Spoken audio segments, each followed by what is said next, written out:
Get ready to experience the Unity Shabbat Kum, a celebration of praise and glory to the Most High Yah, hosted by Congregation Beit D.C.B. Join us on May 25th, 2024 at Shell's Loft, Brooklyn, located at 120 Hamilton Avenue, Brooklyn, New York, 11231. This event promises a day filled with spiritual upliftment, community unity, and joyful fellowship. Come together with fellow brothers and sisters to honor and worship as we celebrate the divine presence in our lives. For more information and to reserve your spot, contact us at 347-622-9090 or email us at info@baitdcb.org. Don't miss this opportunity to connect, rejoice, and experience the power of unity and faith. Once again, brothers and sisters, experience the beauty of unity and faith at Unity Shabbat Kum, presented by Congregation Beit D.C.B. Join us on May 25th, 2024 at Shell's Loft, Brooklyn, located at 120 Hamilton Avenue, Brooklyn, New York, 11231. This special day is dedicated to praising the Most High Yah and coming together as a community and worship and celebration. Whether you're seeking spiritual enlightenment or simply looking to connect with like-minded individuals, this event offers an uplifting experience for all. Reserve your spot today by contacting us at 347-622-9090 or emailing us at info@baitdcb.org. Let's gather in unity and embrace the spirit of togetherness as we honor the divine presence in our lives. Hallelujah. Shalom, shalom. By the rivers of Babylon, yeah, we sat down and we cried when we remembered Jerusalem. We were sick, Lord, near to dying.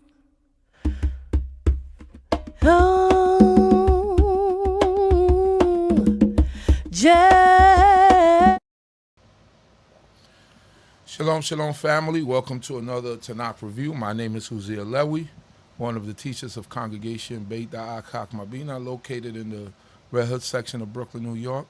Giving all honor, praise, and glory to the Most High, King of the universe, Yehudah, for life, food, clothing, and shelter, wisdom, knowledge, and understanding. Thanking all of you for tuning in with us today. And also thanking the Most High God for our teacher, even Nasik, Zurishaddai Yehudah, thanking the Most High God for his life and the wisdom that the Most High God has blessed him with. Also giving due respect to the leader of our congregation, even Chief Prince Yehudah Ben Yissaschar, and praying that the Most High God be with him and his wife and his family, his household. Also, we will be honoring Chief Prince on May 26th, so for all of you that are interested, just reach out to us, being that today is the Sabbath. Can't make any business arrangements, but do reach out to us at 347-622-9090 if you are interested in going to the event. So we thank the Most High God, King of the universe, once again for life, food, clothing, and shelter, and we thank him for the knowledge of self, thanking the Creator for everything that he does for us, waking us up this morning, the strength to be able to walk about, to be able to see, to be able to smell, to be able to speak, to be able to listen and hear. So without any further ado, we're going to move straight ahead, and I'm going to pass it over to one of my teachers and one of my mentors, even Nasik, Zurishaddai Ben Yehudah. How are you, Nasik? Great, Baruch Hashem. First of all, I'd like to give praises to the Supreme Intelligent of the universe, God of my forefathers, God of Abraham, God of Isaac, God of Jacob, and due respect to the platform on the spiritual leader, Chief Prince Yehudah Ben Yissaschar, to the whole Chief of Zayel, to the Princess Chiefs, Kohanim, Rabbinate, Maureen, brothers and sisters, and visitors to the channel. I greet you all in the time of my forefathers. Shalom Aleichem, and an early Shabbat Shalom. I'd like to start off with Adonai, Septai, Ditaku, Fiyagi, Tirateka. Lord, down my lips, and my mouth shall declare thy praise. We'll be touching the very last portion in the book of Proverbs, which is mostly widely spoken on and which is to be the 31st chapter of Proverbs. And I'd like to just highlight some points from the Sidra that just passed, which was Kedoshim. Kedoshim, is the holy ones in that sense. So sometimes when we look at in the literal sense of the meaning, the holy ones, we would think of only an exclusive few, and it's a little bit, it's a broader sense than that, which I would try to abbreviate in a short synopsis, and hopefully do some justice to it by elaborating on some of the points of this particular sidra. But I like to let you know that it starts from the 19th chapter, excuse me. It started from 19th chapter of Leviticus, first verse, and it only contains 2 chapters, which is 19th and the 20th chapter. And within those 2 chapters, you got, respect for parents, keeping Shabbat, and refrain from idol worship, sacrifices of peace offerings, laws of righteous living, atonement for unrighteous lust, sins to avoid, punishment for sins of lust, the keeping of all laws commanded, and finally, the last part, which I won't get a chance to speak on this particular time, is the BINAH shall be put to death. So those is some of the things that's covered, and it's one of the most impactful portion, because it's about holiness. And then you have a term, Ani Adonai Eloheka, I am the Lord your God. So you have all these, and the different term, a term that's used more widely here than any other place you find, in all the other sidros. So let us proceed, and I'd like to start a little bit at the beginning. So we talked about we left about other laws of chastity in the previous sidra Akramot, and I had mentioned that mostly Akramot and Kedoshim are usually combined when it's not a leap year. And the Haftorah that would be covering, it was 2 different Haftorahs that would be discussed.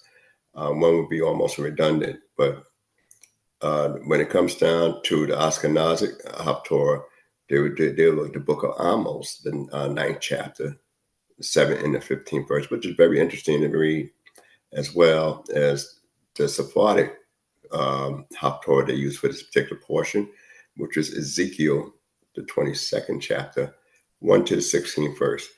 I would like to advise everybody to read those things, and because they both have a unique message from a particular angle, and within those particular Haftorahs, and it's all about what is incumbent upon not only a holy individual, but a righteous individual. A lot of times when we think of Kedoshim, we think of holy, and a person, could be holy in one area and then fall short in righteousness, because then you have to deal with certain people, so, and then you could be a righteous individual in your dealings, but you may not be a holy individual in relationship to God's criteria. And we, when we think about the laws of holiness, a lot of people say, but a lot of people think of it as holy and righteous as one and the same. It can be, a person could be both righteous and holy. And sometimes a person might be in an extreme, might be holy, and be less humane in certain areas. And then a person might be righteous, but less observant in other areas of sanctification, holiness. So then you got to say, well, which one would be better? Which one would I like to really focus on? And they both is intertwined, but if, I would use myself as an example. If I was to say I had to choose one, then I would choose the part to be righteous as opposed to be holy. Because in my righteousness, I believe I'll be contributing to the benefit of humanity.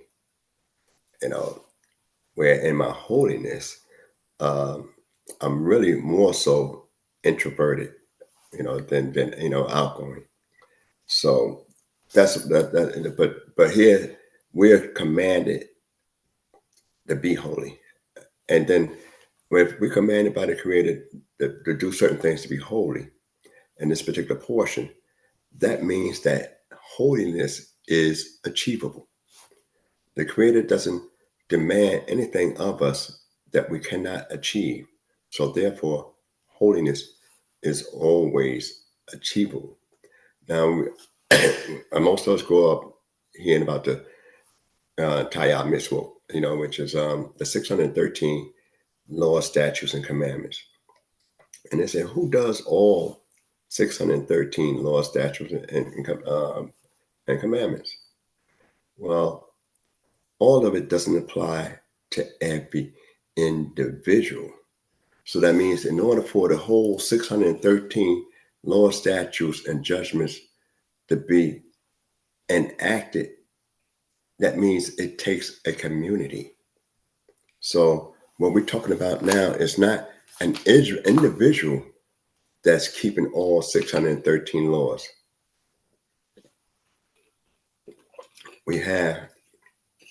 It takes the community as a whole. And that means that some laws are for the Kohen. And the Kohen functions only when the temple is, it's in operation. Some of the laws is, for the Levites, the sister Kohen. Some laws are for the women. So some laws is for the farmers. All this may not take that kind of undertaking. All right. Some laws is for a king or a leader of a community. Some laws is for a judge. So we have various laws. So we got to say, well, what laws would apply to me in the state that we're in today? So therefore, it's far less laws out of 613 laws that's enumerated, laws, statutes, and judgments that's enumerated. It's far less that apply to the individual. The most possibly is 70. I just use that number, but more applicable to think it might be something like maybe 50, or even, between 50 and 40. That's actually applied to most individuals today. That's living today. So, but even then, can you imagine that the Bill of Rights and don't have that many laws, and the amendments, the Constitution of America don't have that many laws in it, and yet they had a lot of different laws on the books in different states, federal, state laws, international laws. But all those different laws doesn't apply to us in the countries and places we are in today. But that they exist warrants our consideration. That those different laws exist and warrants our consideration. So now I just want to bring a few points in here, not to be too long. Is the 19th chapter of Leviticus, as opens up, says, and the Lord spoke unto Moses, saying, speak unto all the congregation of the children of Israel, and saying to them, ye shall be holy, for I, the Lord your God, am holy. So we're emulating a quality that God has. Now they say, you're going to be holy, then you got to find out what it takes to be that way. What is some of the requirements to be able to achieve that? Because say, all right, you be holy. I mean, do you sit there and just, and just chant? So you have to have a formula, and something. And holiness is something that must be something that's not only achievable, but it's a performance, and of action. So let's look a little further. It also says, "You shall be holy, for I, the Lord thy God, am holy. You shall fear every man his mother and his father, and you shall keep my Sabbaths. I am the Lord your God." So, in the Decalogue, what they refer to as the Ten Commandments, all right, we would say, a set of hadibro, the 10 words, the 10 matters. All right, so when we look at that, we find out that the fourth command that's in Exodus 20 chapter is that of the Shabbat, Zakor, remember the Shabbat, to keep it holy. And while I'm just speaking on remembering the Shabbat, I like to just bring out something that some people observe on Memorial Day. Every country, but most countries have a Memorial Day that they observe, and a day of remembrance. And the state of Israel has their Memorial Day that comes up earlier. Then when you see this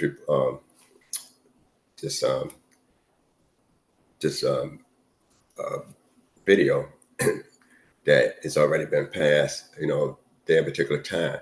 But they had a Memorial Day and they had the Yom Ha'atzmaut, the day of the Declaration of Independence. In America, they have the Memorial Day, which comes up, at the end of May. Then you will have the Declaration of Independence, a couple months later, in the month of July 4th, the Independence Day celebration. So when we think about a memorial, and when we just pass a particular phase of a memorial, I'm trying to, hopefully I don't take too long in this area here. We just pass a particular phase of a memorial when we talk about the Exodus and keeping the Passover Seder, observing, Chag HaPesach and Chag HaMatzah. And we're told to remember the day, that we left Egypt. So there's some things that we're told to remember, as well as the Shabbat. We're told to remember the Shabbat, by the Creator at Mount Sinai. So now, what is it, as opposed to the history of the Exodus? A lot of times we focus on the history of the Exodus, but history is really, as we used to say in the street, which is accurate, his story. And the thing is that when we talk about what goes on in the book as related to us, when we talk about the Memorial Day and we talk about the days coming up, we are focused, and then when you're serving the Passover, it's like we don't say it's our history. We say it's part of our experience. And God didn't want it to be part of our history. He wanted to be part of our experience. And, talking to a couple of people, and, we don't think of it much, but the word history doesn't exist in the Hebrew language. It's a made-up word, that they have, in modern Hebrew. And I happen, being able to, know the grandson of the late Rabbi Yehudah ben Yehudah. I mean, Eliezer ben Yehudah, who had revitalized modern Hebrew in Israel. So I met, his grandson, who also has the same name. And most of us that's of the Israelite community has the son's pocket-sized dictionary, Ehud, Ben Yehudah. dictionary. So now when we don't have the word history originally. And you got to think about why we don't really talk about history as opposed to, the history of the Exodus, but the memorial of the Exodus, the remembering the Exodus, remembering the Shabbat, because we got to exercise a certain type of experience, and that's what it is. Because what happens to somebody, to just think of history, that's basically would be, it would die out. But if we didn't commit something to memory, and when we commit stuff to memory, like Shabbat and like some other things, even some negative things. Remember what God did to Miriam in the wilderness, or remember Amalek. So we're told to remember certain things, and it's interesting that the word, Zikron,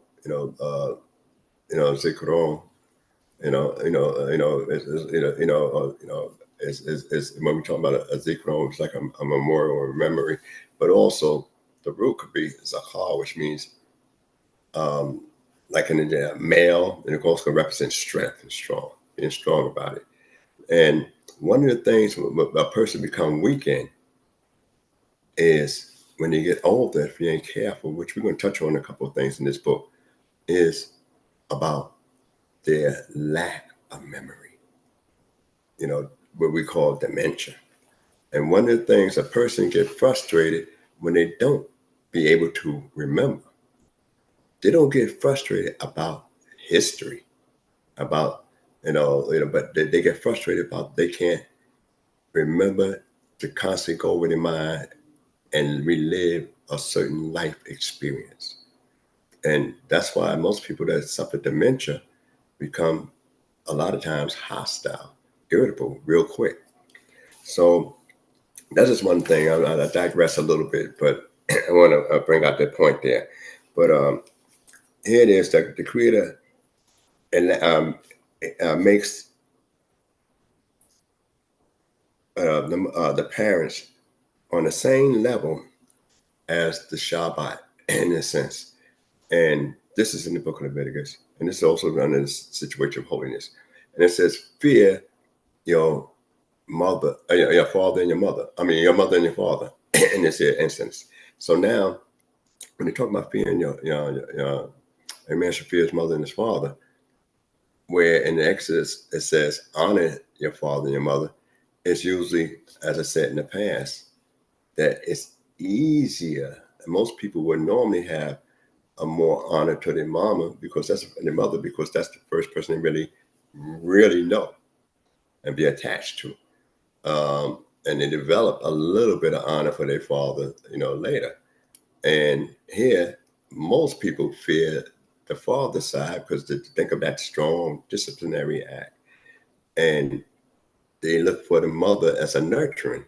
So they don't fear the mother as much as they fear the father.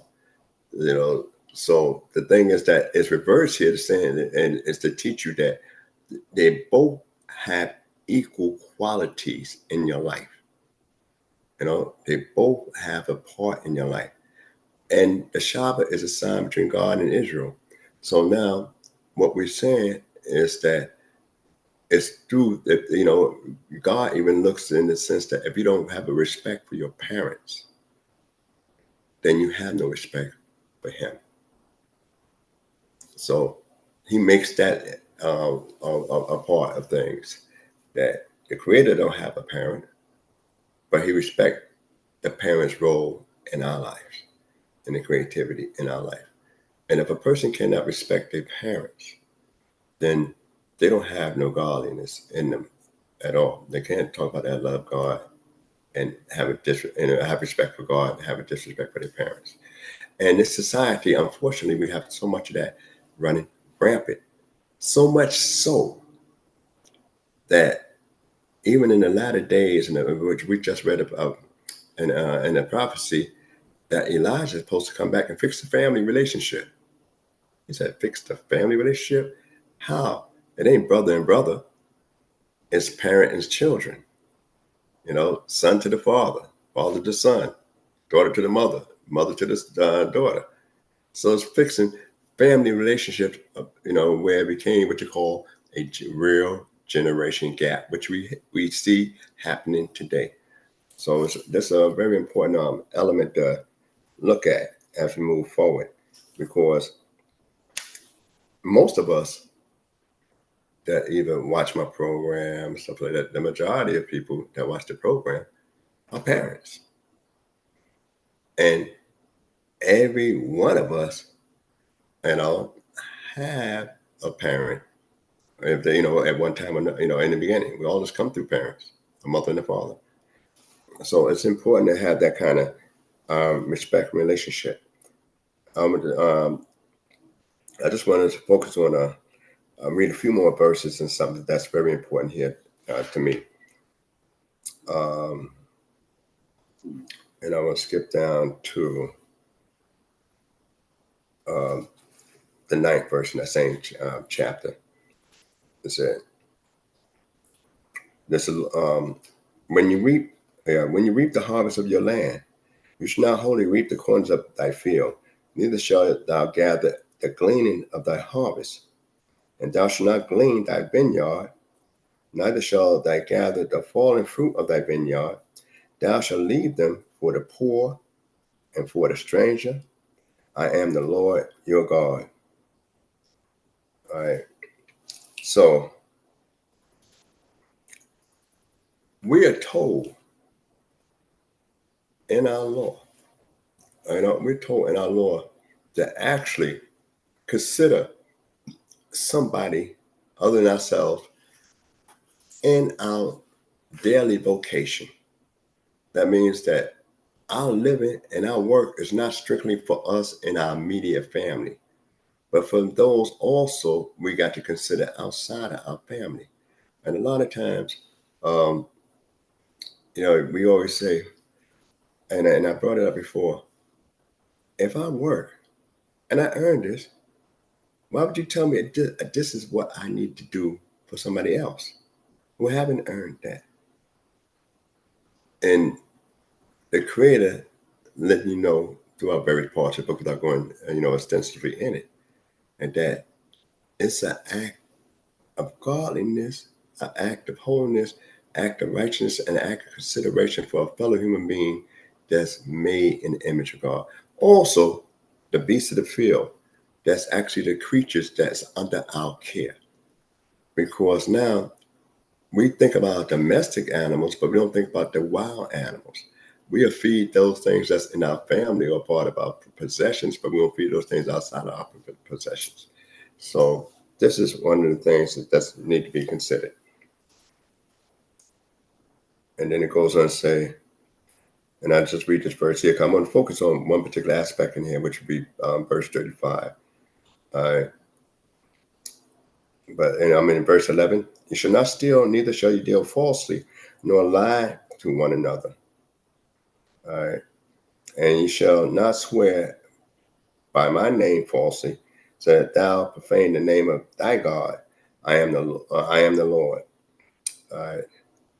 And so it goes on and brings a lot of areas here. And I want to bring out some of this stuff there as I read through it. All right. So now, we talk about stealing. We understand that, and dealing falsely. And then swearing. A lot of people, it's a sin to swear. It's a sin to swear falsely. Not that it's a sin to swear. It's a sin to swear falsely. And swear and using the Creator's name in conjunction with it. So that's a violation that was, we heard at Mount Sinai. It said, "Thou shalt not oppress thy neighbor, nor rob him. The wages of a hired servant shall not abide with thee all night until the morning. Thou shalt not curse to death, nor put a stumbling block before the blind. But thou shalt fear thy God. I am the Lord." All right. Now, some things God put himself in. All right. First of all, when it talk about leaving stuff for the poor and the stranger, it said, I am the Lord. Don't we know that? Don't we know this coming from God? Also, when we look here in this particular portion, in which we find different from any other portion, that the Creator co-signs by identifying himself as the giver, though we listening to Moses at this point in time, as the giver of this here. I am the Lord, So therefore, so what we have in the past, when it says, honor father, mother, so the days can be long upon the land which Lord thy God giveth thee. We talk about, remember the Shabbat. We talk about thou shalt not, be a false witness. We read all that, but we don't read where the Creator say on every different laws that I am, the Lord of God. That's an emphasis. We don't read that throughout most of the book. We only read, Ani Adonai Elohim, I am your God, or Ani Adonai, I am the Lord. We read that more so here in these particular parts of laws, and it's just to let us know that we could emulate the certain qualities, that's godliness and holiness here. But let's go a little bit further. And it says, but talk about stumbling block, curse to death, nor stumbling block for the blind. Now, I want to focus on the blind in that area. All right. And what we find here is that when we talk about the stumbling block for the blind, it's obvious we were told, not to put a stumbling block for the blind in one area. But when we was told earlier about, putting a stumbling block, for the blind, we don't read that, I am the Lord. Right? Here it is, because you're giving the guy certain advice, and it don't have to be a guy that's blind physically, but you might give an advice to a, individual, and the individual you're giving advice to might, though he don't know. Say, I've used this common example. The guy might have a field, and you might say, okay, he said, what should I do? Because I need to, be able to earn more of a bigger income. And you, as an individual, might say, okay, what you need to do is sell your field and buy, a donkey and become a merchant, or a peddler, because you seem like you'll make more money as a peddler. Now, two things can exist. You might say that in the sense that you might want to buy the field and get him to sell the field so you could buy it, and that way you're giving him advice for your benefit and not for the kabbalah, a true kabbalah of the person. And then, not that the advice could be even right, that he might not be a good farmer.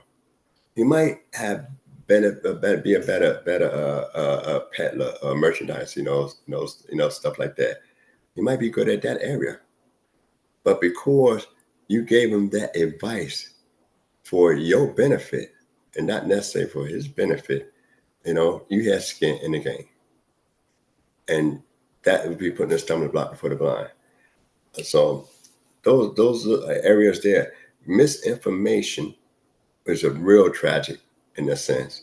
And then other information could be true, but you have a motive behind it. So sometimes it could be objective. But the next portion I'd like to read in reference to, I'm not going to spend a lot of time on that. I'm sure your teachers spoke more on those areas. But this one I want to keep in mind, this verse and verse 35. You shall do no unrighteousness in judgment.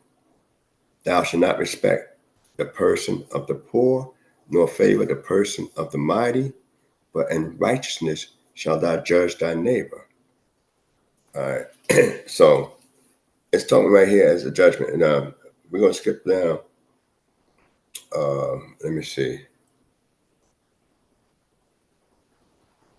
we're gonna skip down, but I'm gonna bring out this other thing before I get to the point, because this has happened to be in this chapter, and I find this very a very strong point here. The 32nd verse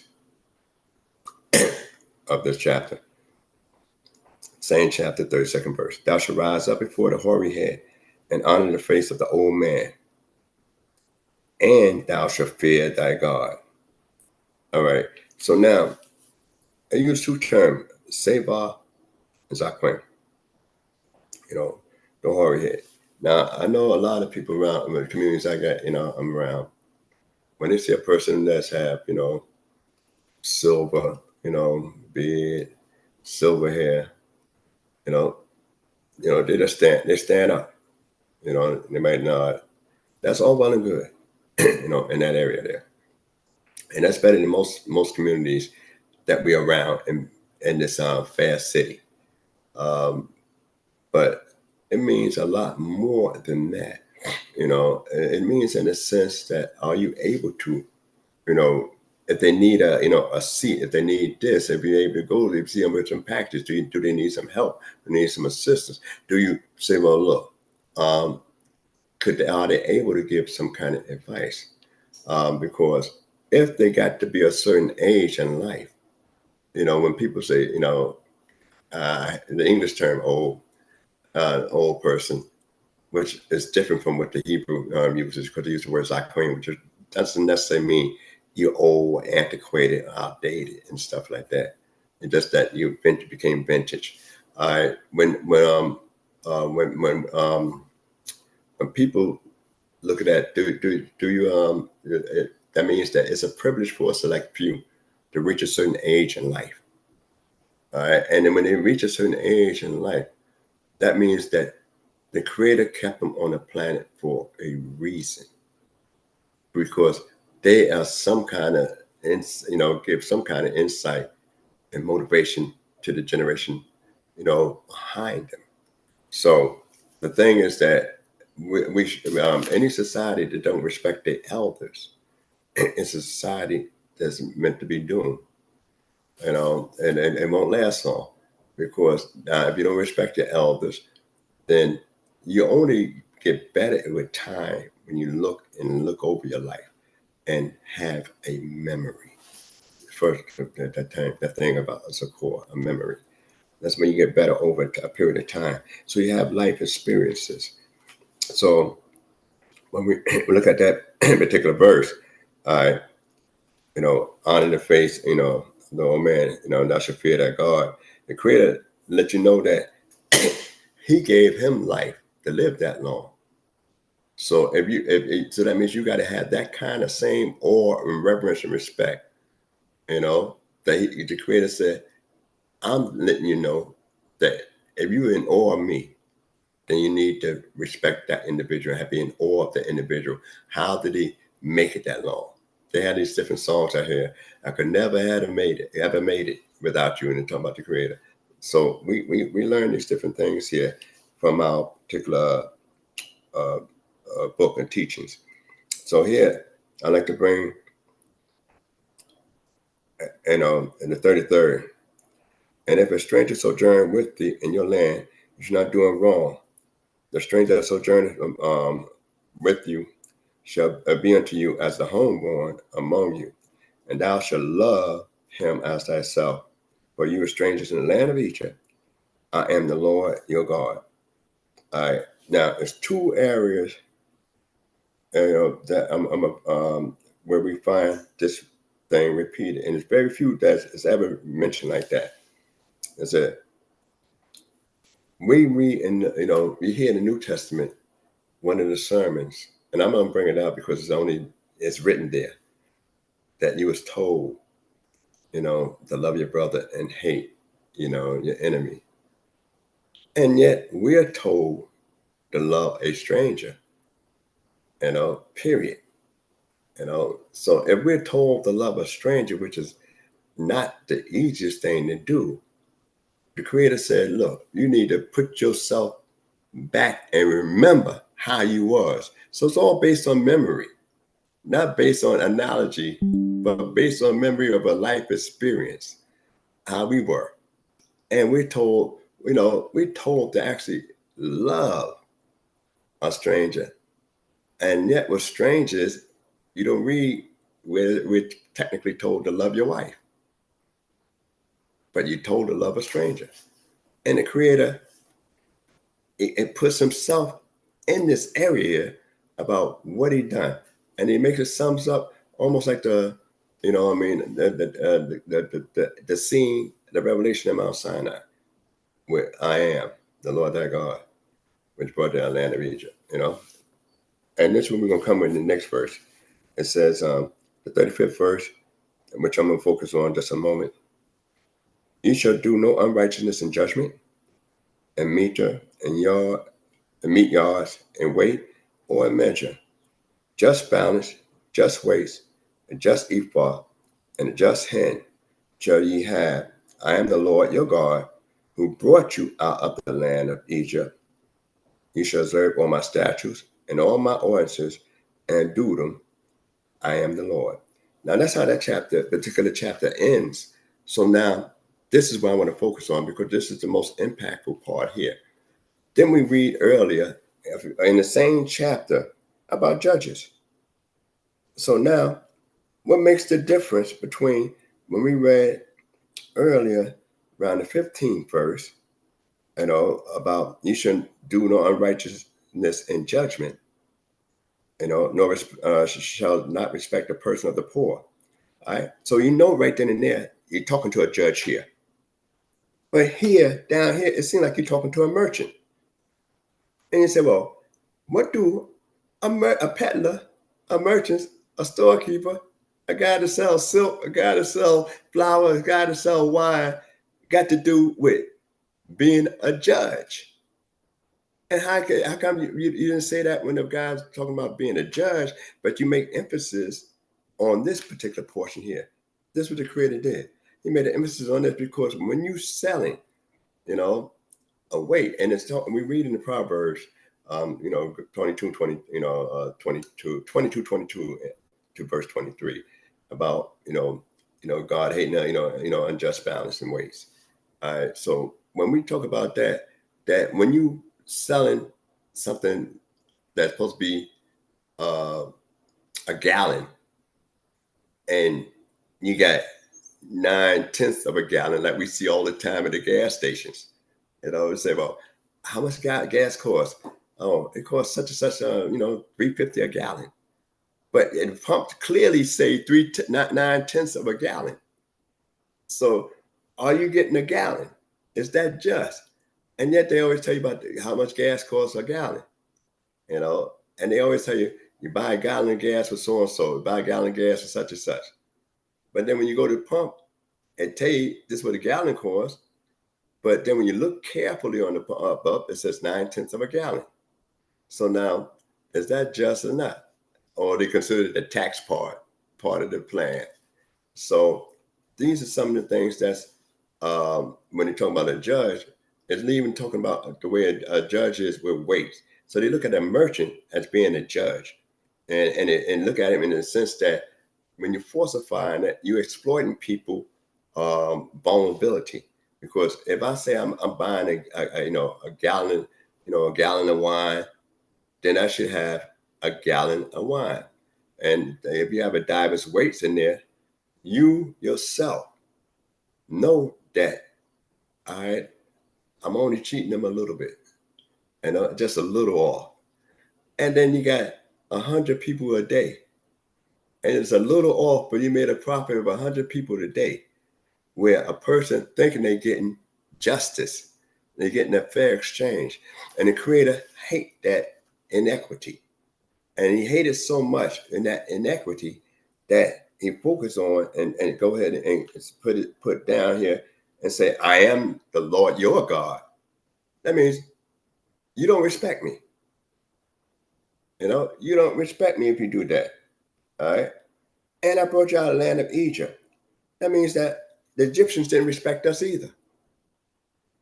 I brought you from a place where you was disrespected, and I brought you out with signs and wonders into this particular locale here.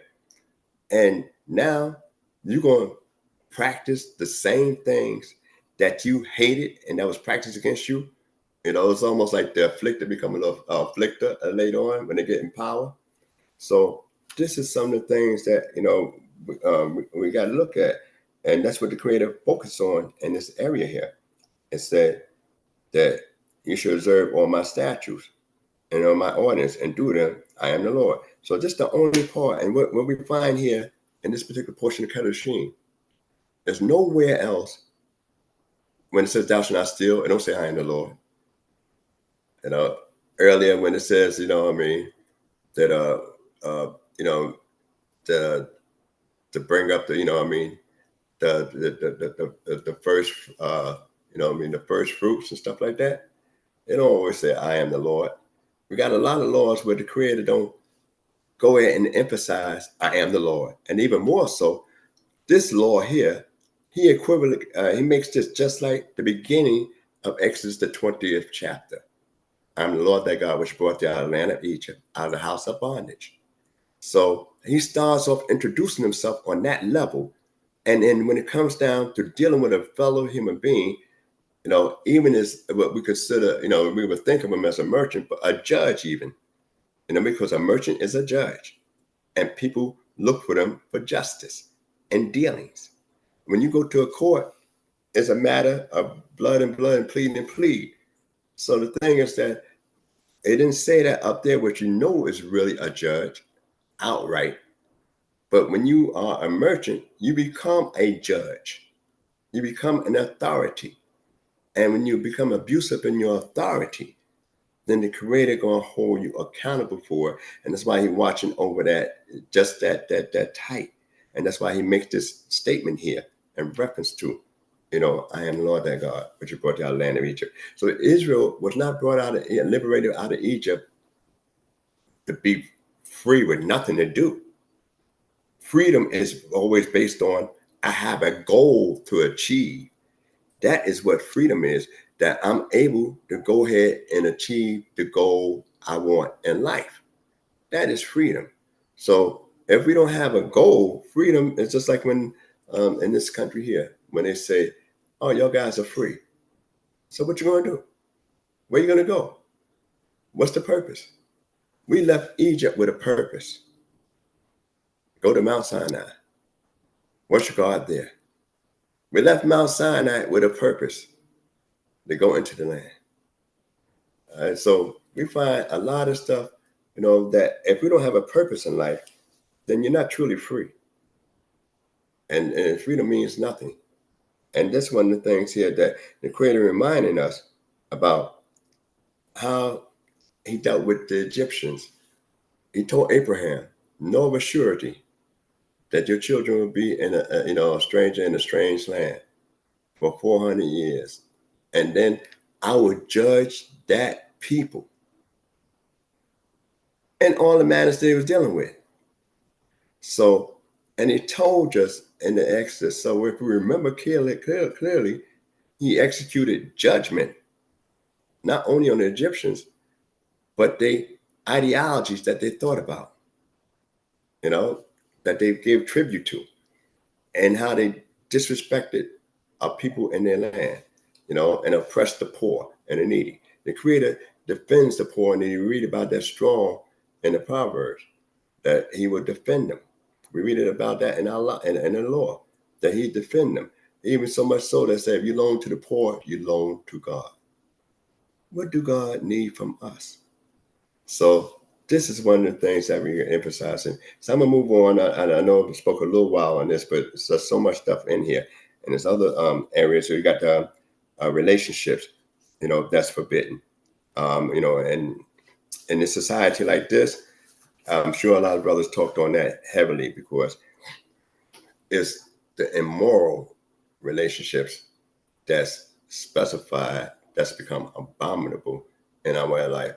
And some of them, it tell you know, how much of an abomination is, and some of them tell you about a death penalty involved. So with that, you know, it was talk about even nothing wrong with being in love. It's something wrong and loving the wrong thing, and exercising that love in the wrong fashion. So love is not a problem. It's when you exercise love in a different fashion, So you got to be able to channel those loves in those relationships. And society today is so, they say, oh, Steve and Billy, man, could get, could hook up and get married. They got that's legal on the books, but it's not godly or righteous in the book of books. So we're going to Proverbs 31st chapter, the last part of Proverbs. We're picking up from there.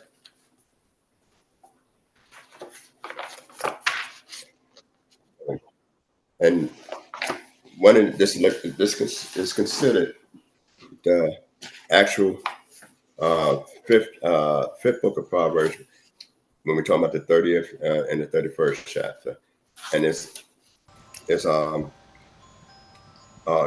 considered like part 5, and the opening of the book of Proverbs. We don't know who this guy Lemuel is. We have different speculations on who he is, and some say it was another guy like Agor, a fictional character, that's supposed to be noted for their wisdom. Some had the view that this is another name for King Solomon, which means dedicated to God. So we are looking to this here, and this is one of the portions that's read most regular, and then we get to a part of it where it's written in acrostics. And acrostics means that the alphabetical order in the Hebrew alphabet, which you get the word alphabet from, where you have 22 verses concerning a particular woman, and you have Eshakayel with virtuous woman, and you have Aleph debate in there. You have certain lamentations that's written in the acrostics. You got certain psalms written in the acrostics. So this is also another lesson involved, which I'm not going to be able to touch on extensively. So we're going to pick it up from there. I think you got the alarm going on. Okay.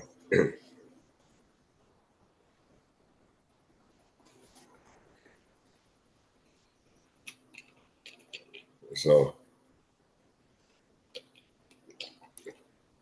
traditionally, when we get to the part, this Proverbs used to be read by husbands and children to the husbands to their wives, to children to them concerning their mother every Friday evening, and very inspirational. So we'll start off the beginning of Proverbs 31. Hallelujah. Hallelujah. We're in the book of Proverbs chapter 31, starting from verse 1. The words of King Lemuel, the burden wherewith his mother corrected him. Hold it right there. You say, well, why is father ain't correcting him? Because the first one should recognize the child going astray should be the mother. She should first one to know, because the guy, he might hide a little bit more from his father. But with his mother, he might be a little bit more open. That's why they talk about every man should, fear his mother and his father. Because when we read earlier in the Kedoshim that, Pops is my man, I can't do this in front of Pops. I can't do it in front of my father, man, because he ain't gonna have that nonsense. But he might be a little bit more bold when it comes to the mother. So it is that the mother now seeing this, and she contributing to the healthiness of the family by addressing an issue. And it says, the words of King Lemuel, the burden wherewith his mother corrected him. Said, well, the correction was a burden, or he was carrying and acting a certain way that his mother had to actually step in and say, look, I need to straighten you out. And this is one of the things that sometimes straightening a youngster out, and that could be a grown guy, not a young guy. Because when we read later on, we're gonna find out that he's not no little toddler. You know, this is a grown man. You know, well, the mother guy said, I need to straighten you out. I need to tell you a couple of things because you're rolling, you know, you're moving, you know, hazardous and it's unbecoming. All right. So continue the second verse. Verse 2 reads, What, my son, and what, O son of my womb, and what, O son of my vows? Okay, before we get to that, I want to just focus on that verse. All right. This reminisce that of the prayer of Hannah, Samuel's mother. She made vows of the son that God would have gave her a son. I wanted to Shalom regularly in the pilgrimage time. You know, the son of her womb and the son of her vows. So here it is that if you think this is Solomon with a nickname, and if you think this is Bathsheba, the woman that's talking to King Solomon, and we know Bathsheba lost the first son, and she had, the next son that David had by her was slated by God to be king of Israel. That's another story to go into deep, but I'm just saying that if we use that as the individual, we don't know 100% who the individual Lemuel is, but if we look at that and take that approach, that's another thing for Solomon, and that happened to be Bathsheba himself, who we know later on sat on the throne next to her son, had to be able to, chime in on his ears every now and then, which we see those that read history. All right, when we look at it from that perspective, then just saying, look, and you know that, what the son of my womb, the son of my vows, and the word Bathsheba means daughter of an oath, daughter of a vow. That's what the name means. So when we look at all that in context, then we're saying Solomon had all this wisdom. With all this wisdom, do he need some advice? We read he had counselors. And sometimes a mother that's really a great mother can actually, if she's really concerned and understand and take the time, could actually penetrate the very soul and spirit of her son. And she really push herself into that area and consider that you're grown. But I'm letting you know what I did as a testimony for you even getting here. So you're not only, my vows were made before you even got here. And I made sure that you was able to make it here. So I watched myself, protecting myself so you could even reach this point in time. All right. So I need to remind you of your very beginnings. And this is what this is about. Continue. Third. Verse 3, it reads, Give not thy strength unto women, nor thy ways to that which destroyeth kings. Hold it right there. All right, before we go further. That sounds like somebody we know. You know what I mean? Definitely sound like somebody we know in the book, but they ain't the only one. But I'm just saying, she's saying, look, this guy is described already as a king, King Lemuel. He's already known as a king. And she's telling him, look here, you're messing up. You're messing up. You're a grown man, but you're messing up, And I'm telling you how you killing yourself. Can you imagine? Now, we know the downfall of King Solomon. We know what his downfall was. But this to be placed here as a lesson for us going forward, And yet it's not going to even focus on him too long. Continue. It reads, verse 4, It is not for kings, O Lemuel, it is not for kings to drink wine, nor for princes to say, Where is strong drink? Oh, wait. All right. Well, keep going. Finish it up. Lest they drink and forget that which is decreed, and pervert the justice due to any that is afflicted. Hold right there. All right. No, so in other words, what is so, touching here? Now they say, I know you're a king. I'm your mother. And I got it. And when you address your son by their full name, usually that's a problem, because people have little pet names for their child and stuff like that there. But when they call you, you know what I mean, so fully out like that there, sometimes down south they call you, you know, your full name, you know, and because everybody down south had nicknames. You know, a lot of times in New York they have nicknames amongst our people. But when they start using your full name, then that's a problem right there. And recognizing your status as well. And then it goes on to say that, you know, not only for kings to drink wine, nor for a prince to say, where's a strong drink? I mean, even look for it, even as a noble. Why?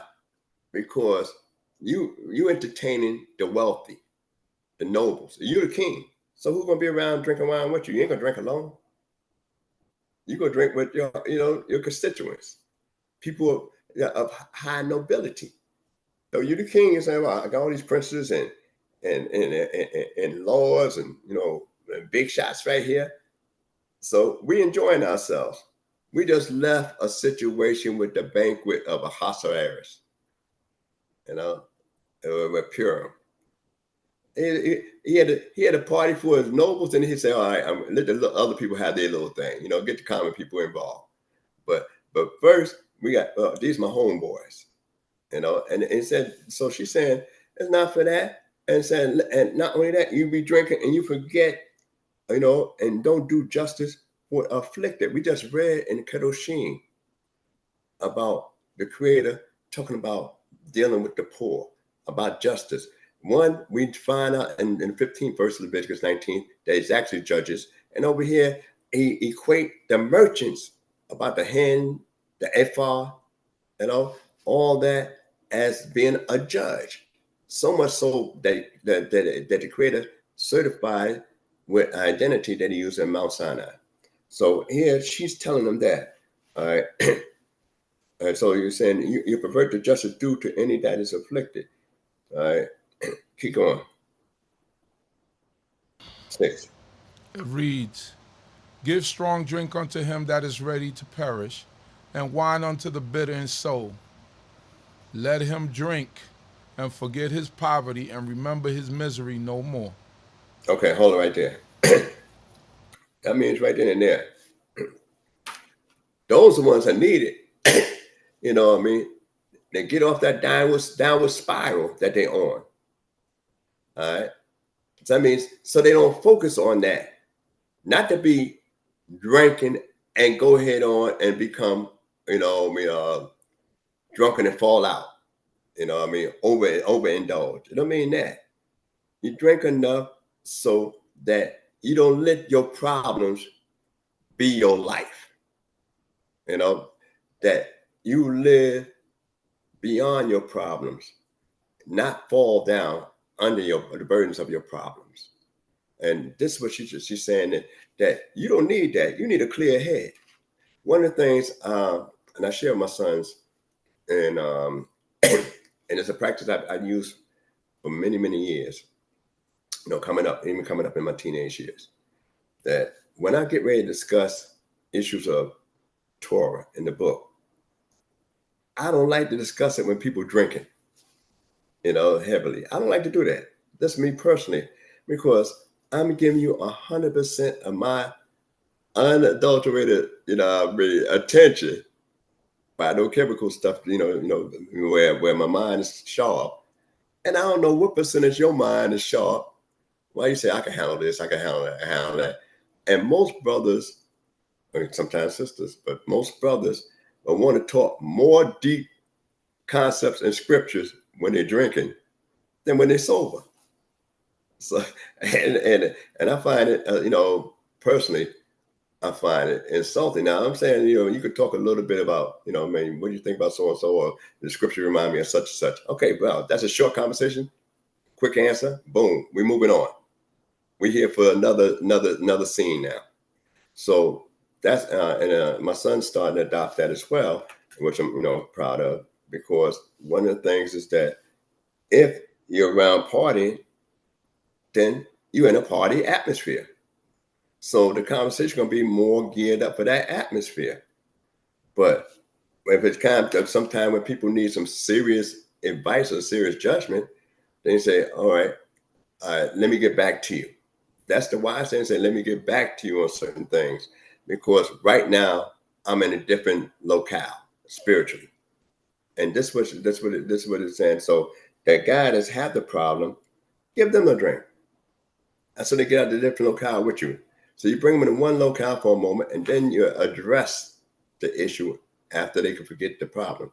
You know, a person could have lost a loved one, anything. But it says,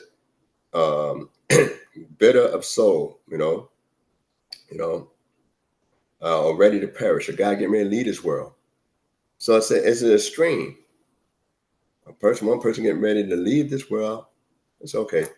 Look, I don't want you leaving with regrets, because believe me, I always say this often enough. Every one of us on the planet going to leave here with a plan the next day that we're not here. All of us going to leave that way. With a plan for the next day that we're not here.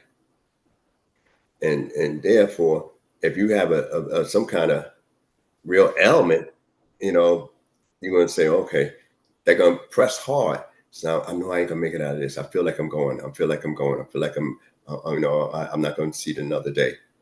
All right. So if you feel like that, then those are the ones that's the bitter soul. Or it could be for your child, your children. I haven't taught them all I need to teach them. Or they're falling short, and there's nothing I can do to help them. Or you lost a loved one. But continue. It reads, verse 8, open thy mouth for the dumb, and the cause of all such as are appointed to destruction. All right. Okay, keep going. Go 9 verse. Open thy mouth, judge righteously, and plead the cause of the poor and needy. All right. Some people can't speak for themselves. That's what it's talking about. A lot of time when they talk about pleading the cause of the poor and the needy, it don't mean you say, well, this guy's poor, so I gotta, give him the benefit of the doubt. No, that's perverting judgment, perverting justice. What it is that some people cannot speak and defend themselves. Most of us in society today say, look, I need a lawyer. I need a lawyer. I don't know all these words and terminologies in this legal jargon that they push out in the courtroom. I don't understand what words might have meant then and how it means now, what you call semantical change of a language. All right, so I need somebody that's equipped and proficient in those areas there. So sometimes that's why I said for the dumb and the needy. That means a person don't means that you have a mental deficiency. It's just that you might not be able to express yourself. And if you did have a mental deficiency, some people have to speak up on your behalf. And that's one of the things that sometimes in a court of law, a lot of times you get the prosecutor, and the accusers, but you rarely have character witnesses on behind of those that's being prosecuted, in society here. And that's, so that's why in our way of life, one of the strange things is we read about, and we finish off about, soothsaying, witchcraft, stuff like that, predicting the future. We know we're not supposed to deal with those kind of things there like that. But a real judge, a qualified judge in our way of life, in the book, got to be familiar with every aspect, including being a linguistic. You got to speak more than one language. If a guy speak French, and he come to you in the case, and that's his first language, and he might know a little bit of, say, the English or the Hebrew or whatever you kick it, whatever you're speaking, then you can't judge with that, with that guy, because you don't know that language. You can't interrogate him, right? Because you don't understand the nuances, the idioms of the language. I mean, I'm around a lot of different Spanish people being in New York when I'm in New York. And people from Panama got their own little style. People in Colombia got their style, you know what I mean? People in Puerto Rico got their style. Then the people that never was born and raised up in the city got their own little style of Spanish, and even that's their first language. And Mexicans got their style. So now it's hard enough learning Spanish. You know, now you got all these different nuances, and the same thing with English. People in Jamaica speak a certain type of English. People in Guyana speak a certain type of English. People in Trinidad have a different type of English. Then we got the northern boy, and then we got the homeboys down south. So sometimes we have phrases. And so if you're going to be a judge, you got to be more than bilingual to be a real good judge, or else the guy got to be in the, you're judging a case and the guy understand the language that you're actually speaking. And that's what makes you an extra judge, a super judge. And most judges most speak one language, and that's it.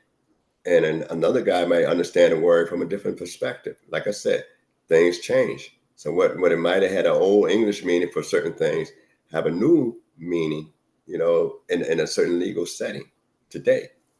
So, and we got a lot of words like that. All right, but let's go ahead a little bit further. It reads, verse 10, a woman of valor who can find, for her price is far above rubies.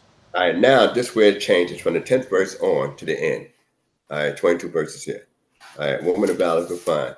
All right, so that means, so don't go looking. It got to be something. He's a good woman's a gift from the Lord. I mean, now we all got our, our profile. You know what I mean? As I like to say, a job description for the type of woman that we want. We all got that in mind. We don't think about her job description for the type of husband she wants, but we do think about the job description of the woman we want. In that, like, so she got to be this, she got to be that, and she got to be, physically appealing to my eyesight. And a lot of times when people say that, beauty and stuff like that, as we're going to come into this particular portion here, it doesn't count. It does count, because you got to look at them every day. You got to not only appreciate who she is, you got to appreciate what you see. And they, all our patriots, they seen beauty. So for us to say it doesn't matter, it's, really, basically fooling ourselves. All right, continue. It reads, verse 11, the heart of her husband doth safely trust in her, and he have no lack of gain. Okay, and you notice it says rubies as opposed to diamonds, and said the heart of a husband does safely trust in her. He have no lack or gain, no lack of gain. So, Eshet Kayil, a woman of valor, a strong woman. Sometimes the word Kayil also is like a soldier as well, as valor or virtue. All right, so in other words, there, it uses rubies because rubies was rare. We think of diamonds as being, expensive. We have crime. We consider it more expensive than some rubies, but the rubies was very rare in the ancient world. Sometimes they say pearls because pearls come from deep, from the sea, from oysters and stuff like that. How many people gonna go deep down to get it? So when we think about value, we think about intrinsic value, and it says that you can, no matter how much money you got, as we see a lot of people that's very wealthy, sports guys making all these millions of dollars in basketball or singing or different other sports, football, and they had these groupie women that come along, and they tend to look for women a certain social status, but they tend to forget about the women they was with, that they knew about their status and knew about their makeup. So a lot of times you try to buy the type of woman you want, and you'll never be able to buy the type of woman you want. It got to be a woman that God gives you. He gives it to you. It's a gift from God. So, don't we're going to look for them, and we're going to try to fix it ourselves.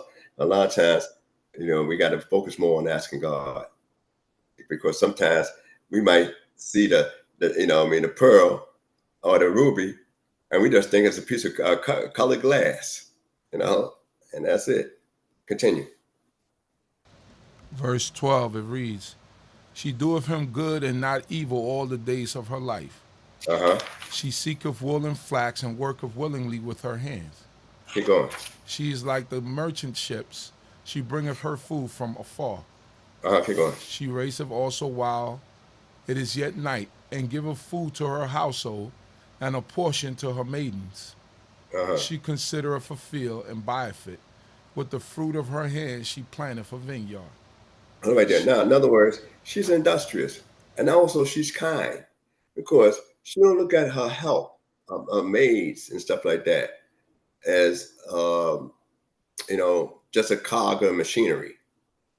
I remember when I was younger, each I was with, she said, "Well, where's my maids?" You should have. I should have all these maids like in the book when we read this part. Where are all the maid servants and stuff like that? And I said, well, hey, I hear you. That's pretty good, But you see that Black and Decker? You see that Whirlpool over there? I said, those guys are your mates, that Black and Decker iron, that Whirlpool, washing machine, what else are the other names they had? The Sears over there. I said, microwave and all that kind of stuff. Whatever, we got the Sears refrigerator, the Sears, dishwasher. I said, those are the handmaids we got today, because now you don't have to worry about them talking back. You don't have to worry about them talking back. So I was young, I was talking like that and young, but basically but in reality, if you treat the Black and Decker iron right, it will last a long time. You treat the Whirlpools and stuff like that, the refrigerator, the dishwasher right, it will last a long time. So here it is that in ancient times, you had the real maids. Do you treat them as human beings? In slavery, we were servants, but we wasn't treated as human beings. So that's why we ourselves in our law, when it says that when it comes to the Shabbat, we don't have no authority over our servant. Though he's born in our house, we have no authority. We can't tell him, bring us a glass of water. We can't tell him, go ahead and plow that field. We can't tell him anything, because he is free by the Creator in that day. So, and you got to treat him as a human being with respect. And he has certain types of rights. All right, continue. It reads, verse 17, she girdeth her loins with strength, and maketh strong her arms. She perceiveth that her merchandise is good, and her lamp goeth not out by night. All right, that means she got quality stuff. She's looking at everything with she's an educated consumer, in short. And she's doing all this for one purpose that you're gonna get to, which is for her household. She consider a field and buy it, and then she even planting, but we didn't hear anything about what the husband doing yet. Continue. It reads, 19, she layeth her hands to the distaff, and her hands hold the spindle. I mean, she's a tailor too. Keep going. She stretcheth out her hand to the poor. Yea, she reacheth forth her hands to the needy. That means right then and there that she ain't selfish. She see you in need, whether you family or not. She's gonna help. I remember coming up, we had more women like that. If they had enough food, especially, and say, "Come on, eat something while you're here," and they get a little bit of whatever they got. That's the way it was when I was coming up. When it was enough food around. Other than that, people were eating shifts on you. You know what I mean? But for the most part, there was more hospitable. If you need to spend the night at somebody's house, it was easy back then when I came up. All you had to do is let your mother know where you're going at, and they know you ain't gonna act up too much. All they're gonna do is check if you over there. That's it. But keep going, continue.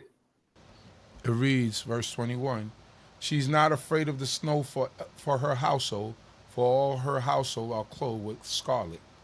All right, I mean, right in there. In other words, it's, with the best material. Go ahead for the elements. Go ahead. She maketh for herself coverlets. Her clothing is fine linen and purple. Keep going. Her husband is known in the gates when he sitteth among the elders of the land. Hold it right there. He said, sit among the elders of the land. That means he ain't that young either. That's number one. To be sitting amongst the elders. And he's sitting like a judge. All right. So he's free to do a lot of stuff because she's holding him down more than he's holding her down. She's holding him down. She make it easier for him to do his job. All right. Continue.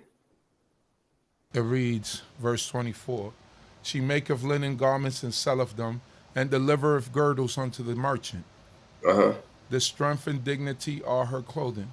Strength and dignity are her clothing, and she laugheth at the time to come. Okay. She openeth her mouth with wisdom, and the law of kindness is on her tongue. She Keep going. looketh well to the ways of her household, and eateth not the bread of idleness. Constantly working. Keep going. Her children rise up and call her blessed, her husband also, and he praiseth her. Many daughters have done valiantly, but thou excelleth them all. All right, now this is basically more so from a woman's perspective about a woman. Usually a mother could tell you who's a good woman, who's a bad woman. Mothers tend to be more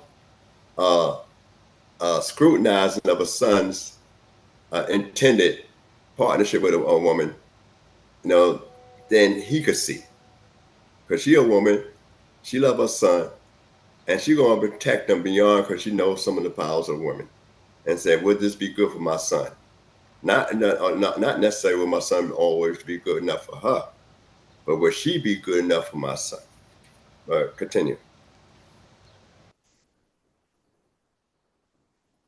Verse 30. Verse 30, it reads, grace is deceitful and beauty is vain, but a woman that feareth Yehovah, she shall be praised. Give her of the fruit of her hands, and let her works praise her in the gates. She's known for that. See that would in that particular Proverbs. She's known for that. And one of the things is that it's usually from a woman's perspective that you see this here being written out, and it's written in the acrostics. If you look into the Hebrew, it say this is like a profile of the virtuous woman. This is a profile. Now, a woman can be faithful, but she could be also a problem, an argument, but they could be faithful. What I mean? So sometimes, we look at, if we get this argument and hostility a lot of times, you say, well, is the argument is really that serious that, we gotta say, look, I got to go, or is it the fidelity that's an issue?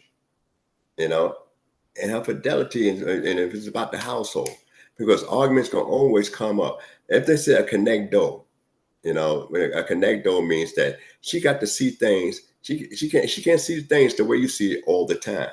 Now she might take you to the scenic route, like we read some of the scenic routes. That what she do. All right, she do field work. She do planning. She do household work. She do stitching. She do tailoring. She do merchandising, and she also selling and buying.